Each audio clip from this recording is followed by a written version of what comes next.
Welcome back to Training Tuesday. Wasn't that fun? So, for those of you who joined me 3 minutes ago, everything just shut down. Don't you love technology? Everything literally just shut down. So, I apologize for that, but welcome back.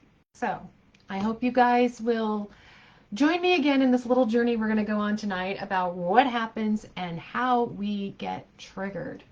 So tonight we're talking about how we stop being reactive and we step into leadership. So I apologize for the fact that my video shut down. Actually, everything shut down momentarily there. And I'm happy to have you guys join me tonight. So we're going to talk about getting triggered. We're going to talk about what happens when we're triggered and how we can move from being in this reactive pattern, which generally doesn't serve us very well. Often when we're in a reactive pattern, it's an old pattern. It's not usually our best or most thoughtful behavior. And how do we shift that into moving into a more conscious, a more aware leadership role? So for those of you joining me, I'm sorry for the blip we just had a minute ago where I was just saying hello and welcoming everybody, and then everything on my end just shut down. Literally just shut down. So I got us back up and running. So we're going to dive in, and I hope everybody who was joining me before will join me again. I'm very sorry about that. Technology just does that sometimes. So for those of you joining, and for those of you joining, if you're here, and I'm still trying to see if I can get in the feed so I can see your comments. My name is Natalie Hahn. I am CEO of Dirty Girls Consulting, and I am very happy to have you here on Training Tuesday. Do say hello in the chat. Let me know where you are watching from. And as always, the more interactive this is, the more fun that it is. So I will be asking you guys a couple of questions along the way. I hope you participate. It just helps to share. We're here to build community and to share. And without further ado, I will get started. So here we go. We're going to talk about, there we go. And now, by the way, I can see, I think on my other screen, hopefully I can see comments. Let's talk about what happens when we get triggered. Okay, because the reason I wanted to talk about this is because oftentimes when we are triggered in some way, it brings up stress or irritation, or even in a good way. Even if it's in a good way, the reaction is an auto reaction, right? And it's built on old patterns, old responses, and it's not always our best way of showing up. But the challenge is that these patterns feel right because we're used to them, because it's the way we've always responded. So I'm glad, yay, Christine is back, Jackie's back, Rose is here. Yay, thank you, ladies. I'm glad you made it back. I appreciate that. The challenge with some of these patterns that we're going to talk about tonight is that they're not always as simple as breathe deep, count to 10, and then you're going to show up in a better way, right? I mean, we'd love for that to be true. We'd, love to count to 5 because 10 sometimes seems like a really long time. But the truth is, a lot of these patterns, we've created them over time, and they're so automatic for us, and they feel so natural to us that even counting to 10, we're going to feel a little stuck on how we respond a different way. And we accept these reactions sometimes because it's our mindset. It's how we think. It's how we've always thought. It's how we've always behaved. So it feels right. Which means breaking some of these reactive patterns, changing the patterns, requires us to actually change our mindset. It requires us to give up on some of the ideas that we've held on to for decades sometimes. The other thing to keep in mind is that some of these patterns are fed by the gremlin voice, right? By that imposter voice in our head that's telling us that we're wrong, or we can't, or if we do, we're going to risk everything, right? That voice that's so afraid that it does everything it can to keep us safe. And oftentimes when a gremlin keeps us safe, it's trying to keep everything exactly the same. No change. Gremlins and that imposter voice are our #1 enemy when it comes to transformation and transforming ourselves. And tonight, that's what I want to talk about. I want to talk about how we go from these reactive patterns to transforming yourself into being this amazing leader that you know you can be. So, what if I told you that in order to transform yourself into one of these amazing leaders, you have to embrace the idea of forgiveness. Forgiveness of yourself for having the reactive pattern in the first place. Forgiveness of your family who has instilled these patterns, right? Helped create these patterns. And then forgiveness of society, of work, of your friends, of the environment that you live in that has supported these patterns. Because here's the thing, it's not any single person's fault necessarily. A lot of these behaviors and patterns that we have that are defeating us as female leaders are patterns that have been put in place since we were little. And for those of you who are here, who I know have joined me on previous Training Tuesdays, you know that I talk about the good girl groove. The grooves of patterns that we have been in since childhood, since we were little girls, that have taught us how to behave, how to speak. Don't take up too much space. Don't be too loud, right? Be pleasing, be kind, be sweet. Make sure everybody else is taken care of, right? These patterns, they're not just because our parents or our mothers didn't know better and weren't better role models. And it's not just because we're in an environment at school that teaches us that if we're well behaved, we'll get rewarded. The entire underpinnings of our society are patriarchal. And I don't mean that in a, down with the man kind of way. It's just the truth. The whole underpinnings of the way our society is constructed is with male leadership styles, male thought processes, masculine ways of moving through the world. So they don't really account for us. So we have to kind of allow some forgiveness for the fact that this is the world that we're in. But it doesn't mean we can't change it. Now, our imposter voice will tell us, don't forgive that. Don't you dare forgive that. Because if you forgive it, then you open yourself up to changing, and you can't change. You can't make that move because at all costs, you have to protect where you're at. Where you're at right now is safe. But that's really not working, is it? That staying where we are, staying in our old patterns, staying in reactive patterns, isn't really working for us.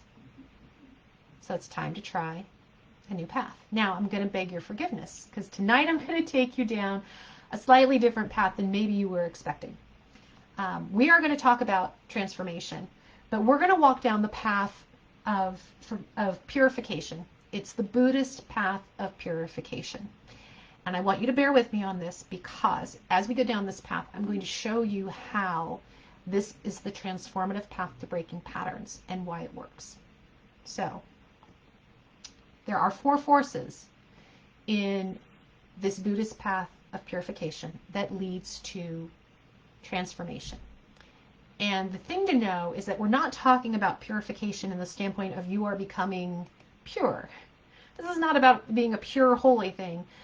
Purification is a cleansing process. So this is about cleansing yourself. This is about clearing, gaining clarity, raising your awareness, and then moving forward from that point. Because once we have established kind of this clearing, right, we've cleared out the junk of old patterns or old thoughts, we are now in a new place to move forward. So this is the process that I'm talking about. It is about transformation and change. It changes the way you think, changes the way that you see, and it changes the way that you behave, how you show up in the world. Now, what if I told you that to be the powerful, compassionate, impactful leaders that I know you can be, you have to be willing to transform yourself. And to transform yourself, you have to believe already that you are that powerful, compassionate, and impactful leader. She's already there. We're just looking at a process to clear out the stuff, clear out the junk, the garbage, the baggage, whatever you want to call it, and open that door so that you can be her.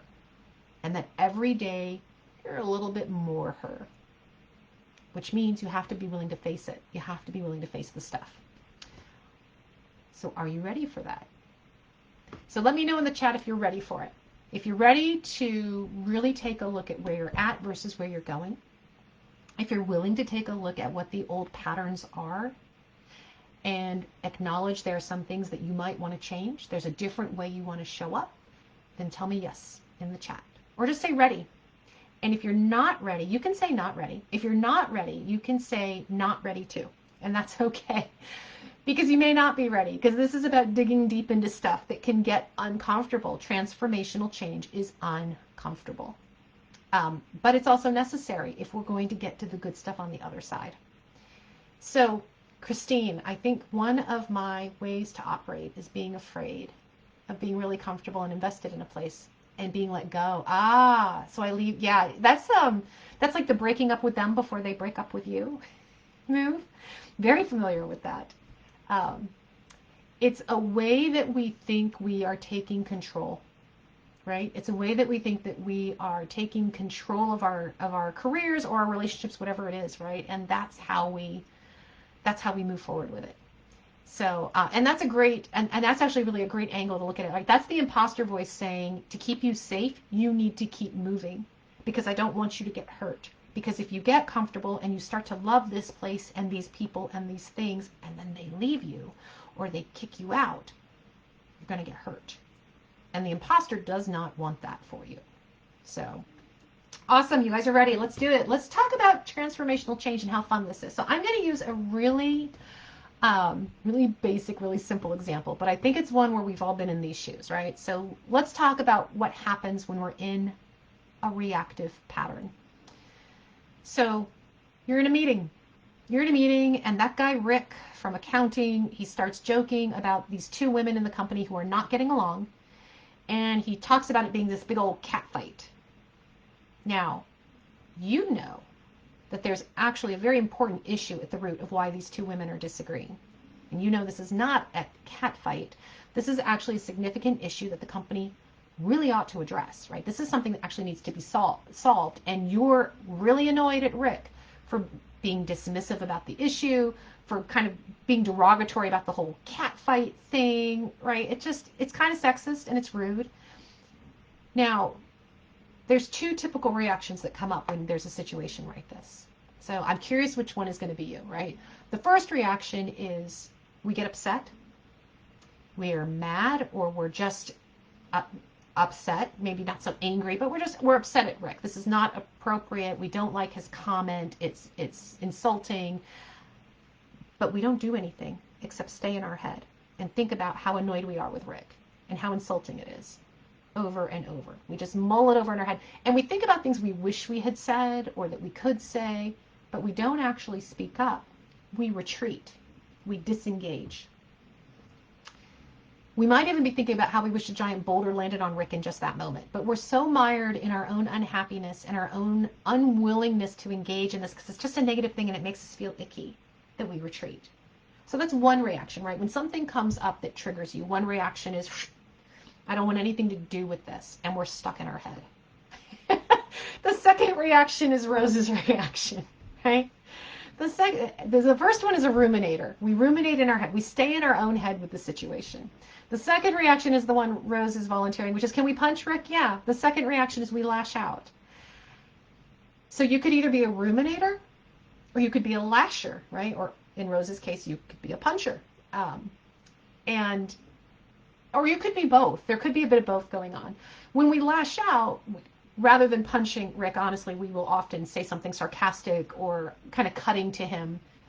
And then what ends up happening, right? We've let our irritation show. We've let our emotions sort of spill out and spill over. And now we're annoyed with us.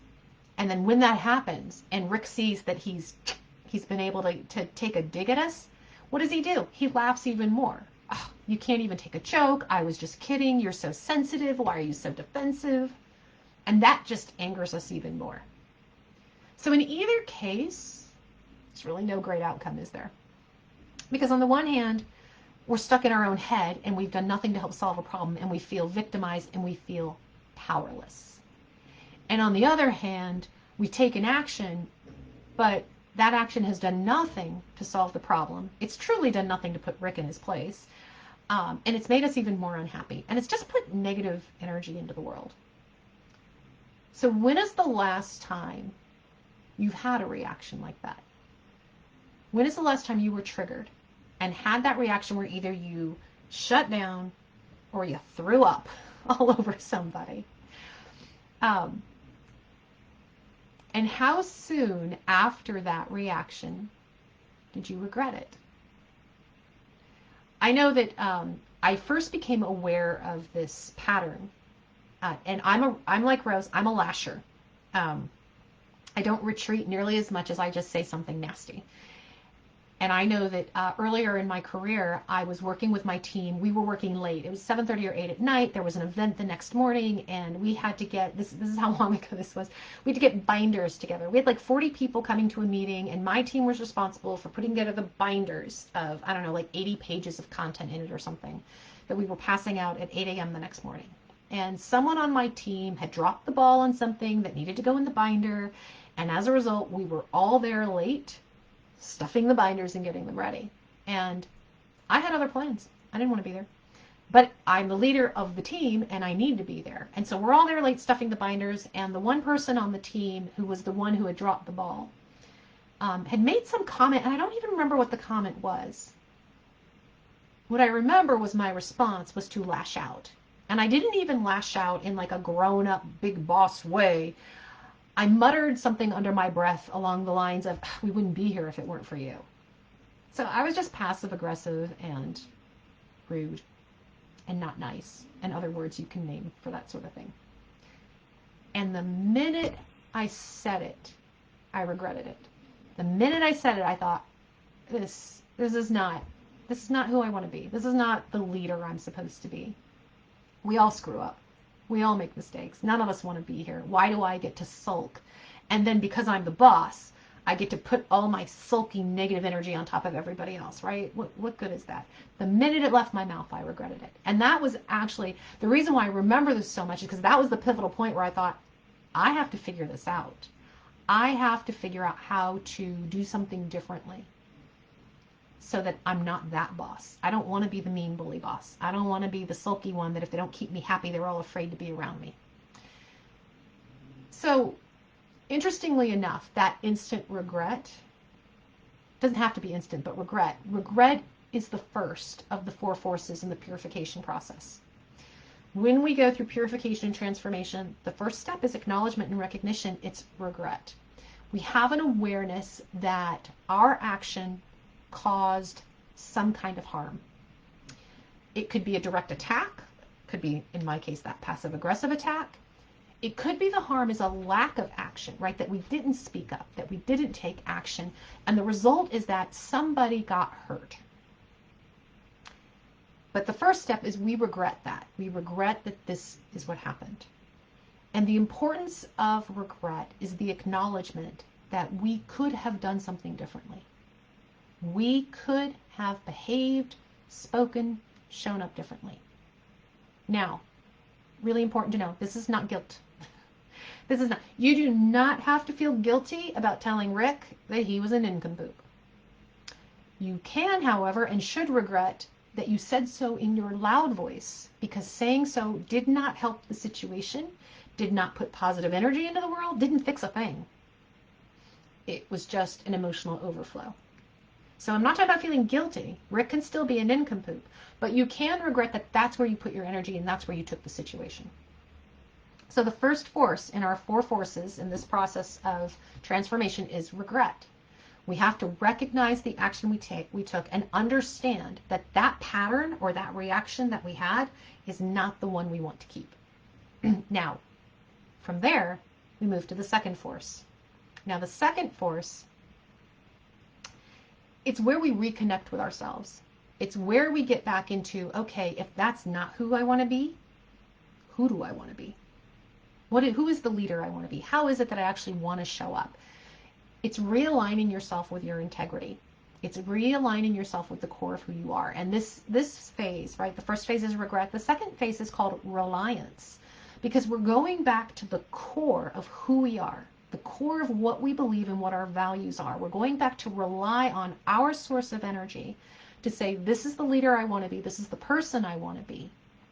When we're in connection with our best self, when we are reconnected with that, what did we say earlier, with that powerful, compassionate, and impactful leader we want to be, There's no room for old patterns and bad behaviors and negative triggers. There's no space for that because we're too busy in our own power being our best self.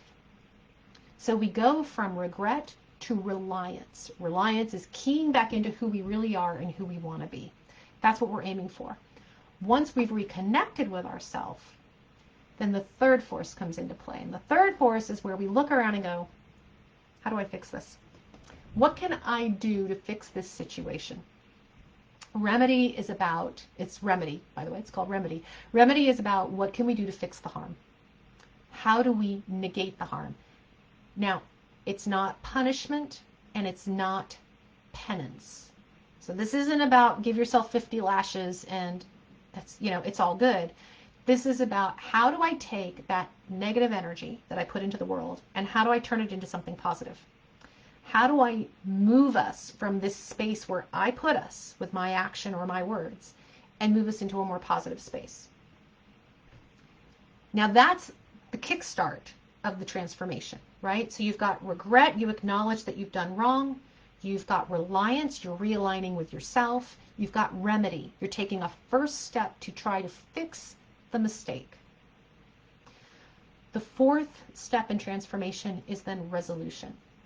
Because the first three steps are all momentary and resolution is your commitment. It's your intention to behave differently going forward. So resolution is where the rubber meets the road. It's where you say, not only did I not want to be the person in that moment, but going forward, I'm going to behave a different way. So you stop feeding that negative pattern. You direct your energy towards a new pattern. So when we're in resolution mode, we are trying to identify what are the new ways I can behave or show up. If a situation like that happens again, what am I going to do instead? And the more clearly and consciously we can identify what we want the new pattern to be, the more likely we are to remember that the next time Rick is a nincompoop. It will be easier for us to say, I want to say it, but I'm not going to, because the leader I want to be is going to say this instead. So quickly, let's talk about what does this look like?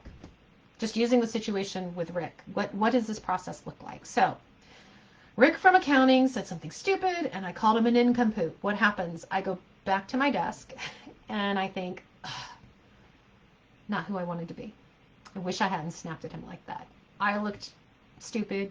I mean, he looked stupid because he said something stupid, but I looked stupid too. It was not helpful. So I take a few deep breaths and I think, it's not who I wanted to be. The person I want to be would have thought of a better way to respond to Rick's comments. Would have thought of a way of, instead of just trying to shut him down and slap it down, of actually opening the conversation and pointing out, this is a real issue. And as a company, we should be discussing it. I should have thought of a more positive way to respond to him than just being dismissive and rude, because I wouldn't want somebody to treat me that way. So my regret is that I didn't show up as the leader I wanted to be. My reliance is I know the leader I want to be would be a more open and inviting leader, a more thoughtful leader who's opening conversations, not shutting them down. So what's the remedy for this? I can't take the words back. I can't take back what I said, but I can walk over to Rick's desk and say, Rick, I'm sorry I snapped at you. I shouldn't have done it. Now here's the deal with force 3, right? With force 3 is the remedy. And here's the deal with the remedy. If an apology is part of your remedy, and this is whether it's part of your remedy as part of this process or in any other process, if an apology is warranted, there are no qualifiers and there are no conditions to an apology. Otherwise, it's not an apology. So what do I mean? A qualifier. Rick, I'm really sorry I called you a nincompoop, but what you said was really insensitive. It's not an apology, because what I just told Rick was he's the reason I spoke up and said something rude. I didn't apologize. I said this is your fault. What's a condition? Rick, I'm sorry if my calling you a nincompoop hurt your feelings. But if it didn't hurt your feelings, Rick, then I don't actually care.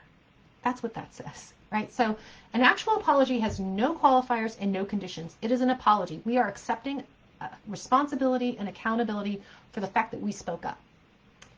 And now it's our accountability and responsibility to accept whatever Rick sends our way.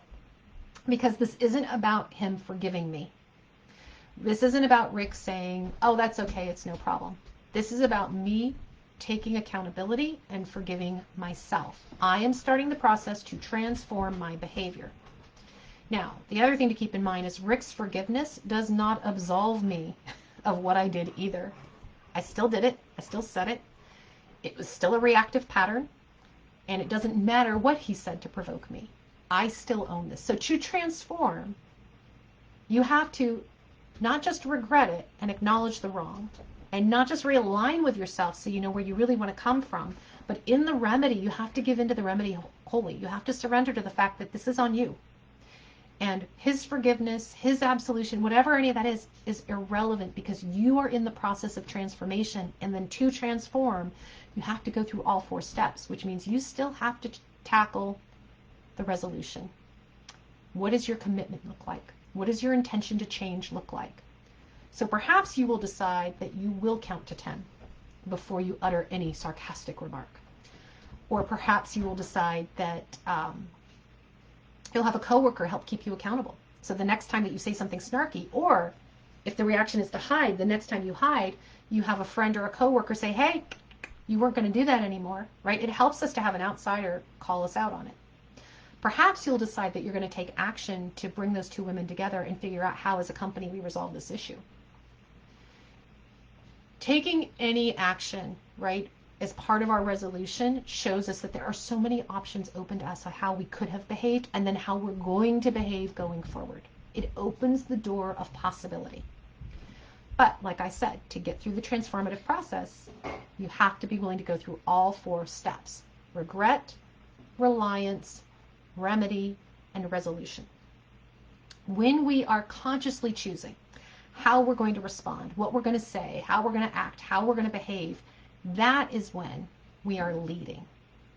If we're reacting, we're not leading. We can't. Those are mutually exclusive. When we are reacting, when you're in reaction mode, you are at the mercy of mental and emotional patterns that often have very little to do with what's actually happening in the actual moment.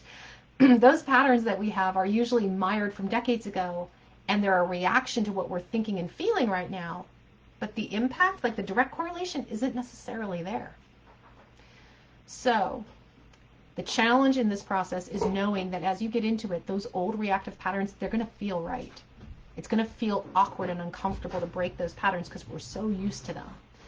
So this is how being conscious, being aware, allowing yourself forgiveness, and then starting the process of purification is how you move to transforming yourself as a leader. Now, what if I told you that you can transform yourself, you can transform your leadership skills into that powerful, compassionate, impactful leader in just 10 weeks? Because you can. So in my course, Accelerate Your Career, I work with women just like you to build confidence, to build their power, their sense of power, self-empowerment, to build these skills that help you take control of your career and of your life overall. We work on leadership skills and strategies. We do tools. We have conversations. It's a group coaching course. It's 10 weeks long that helps you create both the career and the life that you've dreamed of, which you can have if you want it and if you believe in it. Because like I said, transformation doesn't happen if you don't already believe that you can have it. So if you'd like to talk about your reactive patterns or how you lead, if you want to explore whether this course is a good fit for you or not, I want you to drop the word dig into the chat, and I'll set up time for us to have a one-on-one conversation. And what we'll do is we'll talk about where you're at, where you want to go. We'll work on an action step to help you get closer to that goal, and we'll see if the course is a fit. And if the course is a fit, great. We'll get you registered and we'll get you rolling. And if it's not a fit, no problem. If it's not a fit, we'll talk about other resources that might help you. And at the end of the day, you still win because you're still going to walk away with an action plan of what you're going to do next in order to achieve your goals. So I invite you to drop the word dig in the chat. Let's have a conversation about it. And in the meantime, think about how you are going to go through the process, whether you do it with me in the group or you do it on your own, of regret, reliance, remedy, and resolution to help you move from a moment of reaction, a moment of stress, a moment of behavior that you regret, into transforming yourself into a leader. Thank you again for joining me on Training Tuesday. I hope to see you guys drop the word dig in the chat and that you join me for a conversation. And I tell you a whole lot more about Accelerate Your Career, the 10-week course that's going to help you absolutely transform your career.